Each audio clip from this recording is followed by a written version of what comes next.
We are only a few days away from the launch of the PlayStation 5, along with the Xbox Series X. Next gen will become current gen, and current gen will become last gen. But I'm not really excited about it at the moment. Eventually, maybe I will be. So the Xbox Series X is going to launch on November 10th. The PlayStation 5 will launch on November 12th. The Xbox Series X is going to cost roughly $500. The cheaper version, the Xbox Series S, will be $300. And the digital version of the PlayStation 5 will be $400. And then the deluxe edition, which allows you to actually put discs in games in the consoles, that version of the PlayStation 5 will also be $500. So the top tier versions of both next-gen consoles, the Xbox Series X and the PlayStation 5 Deluxe Edition, are both $500 US. Very pricey. A while back on my community tab, I did leave a poll for people to vote on regarding their thoughts about launch day for the PlayStation 5 and the Xbox Series X, and which one they were most likely to purchase. 44% actually said the PlayStation 5, believe it or not. 28% said they were going to stick with current gen. 16% for the Xbox Series X. 8% for PC. And 4% said they were going to pre-order and purchase both the Xbox Series X and the PlayStation 5 at launch. There's probably one or two games on each console that there is some excitement around when it comes to the gaming community. But at the same time, a lot of those games at launch are also available still for current gen, Xbox One and PlayStation 4. And for the most part, those games were built for current gen, PlayStation 4 Pro and Xbox One X. In other words, there really isn't going to be too much of a difference between the variations of these launch games from current gen, PlayStation 4 Pro or Xbox One X, up to PS5 or Xbox Series X. There may be some FPS improvements, maybe a little bit of a better graphics, but I don't think the differences will be like overwhelming. It'll be just a minimum difference from current gen to next gen version of these launch games like Assassin's Creed Valhalla, Watch Dogs Legion, or Cyberpunk 2077 coming out hopefully in December if it doesn't get delayed again.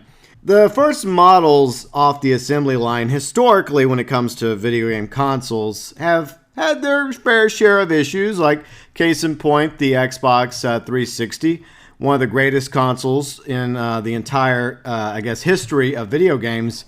It didn't start off so well because of the red ring of death, but that's another reason why I'm not really excited about the next-gen consoles, because not only is there no launch game that I'm just like really got to get that PS5 or Xbox Series X for, at the same time, if there's any game that is coming out, I can just get it on current gen.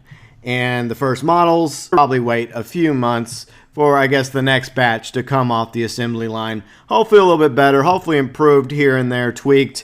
And a lot of you are already aware of the fact with previous gen, they eventually came out with, an upgraded, superior version like the PlayStation 4 Pro, the Xbox One X. If hypothetically Sony and Microsoft decide to do the same thing with next gen, then sooner or later we can expect a PlayStation 5 Pro and an Xbox Series X Elite consoles sooner rather than later, which will be even better and upgraded and more improved than what's coming out in November when it comes to the Xbox Series X and the PlayStation 5. Another reason why I'm not really excited about next gen is, for the most part, 2020 hasn't exactly been kind when it comes to people's wallets.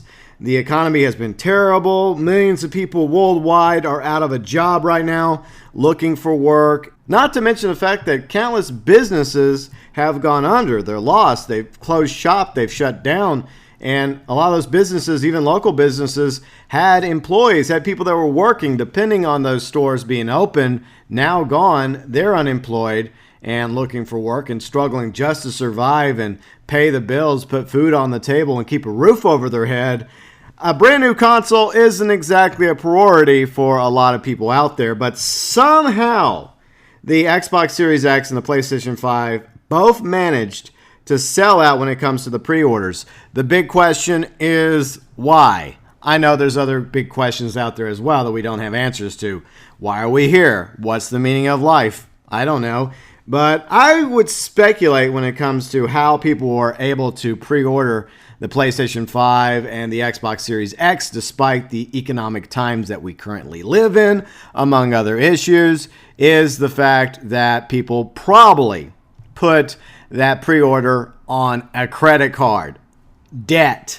They probably put themselves $500 to $1,000 further in debt just to have a brand new Xbox Series X, PS5 Deluxe Edition, or both, most likely. So good job, everybody, getting yourself further in debt just so you can have that awesome next-gen console. Eventually, you'll pay it off, right? Now, when it comes to games that I'm potentially excited about for next gen, at the moment, there really isn't anything on the horizon for me personally. Maybe Grand Theft Auto 6 somewhere down the road, but when Rockstar had a chance to tease Grand Theft Auto 6 at the announcement, the reveal of the PlayStation 5, what did they choose to show off instead?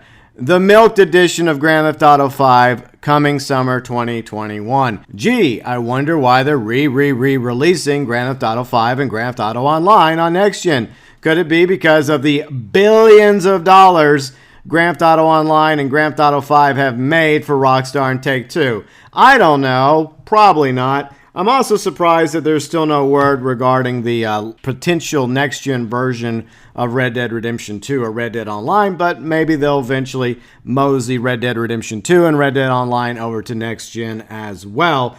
But for the most part, it's going to be at least 6 months to a year at the earliest before we get some interesting games for next-gen, and perhaps even longer before we get really awesome epic games from these developers out there, because it takes time to get used to this new hardware, these new consoles, and build a game that takes full advantage of what the Xbox Series X and the PlayStation 5 provide and offer for a future of gaming. So it's going to be a quick minute before you actually see a video game come out that is truly going to feel like a next-gen game. For all of these reasons, I'm not exactly excited about next-gen Xbox Series X or PlayStation 5, and that's why I'm probably going to wait a few months, 3 months, 6 months, etc., before I finally get around purchasing the PlayStation 5 as well as Xbox Series X.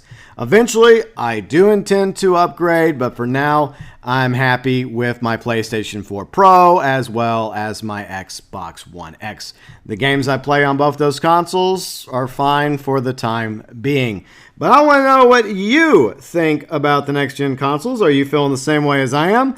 Are you excited, ecstatic? Are you going to be in line to try and pick up a PS5 or an Xbox Series X? Or have you already pre-ordered the Xbox Series X and our PlayStation 5? And what games coming out are you looking forward to playing on the next-gen, soon-to-be current-gen consoles?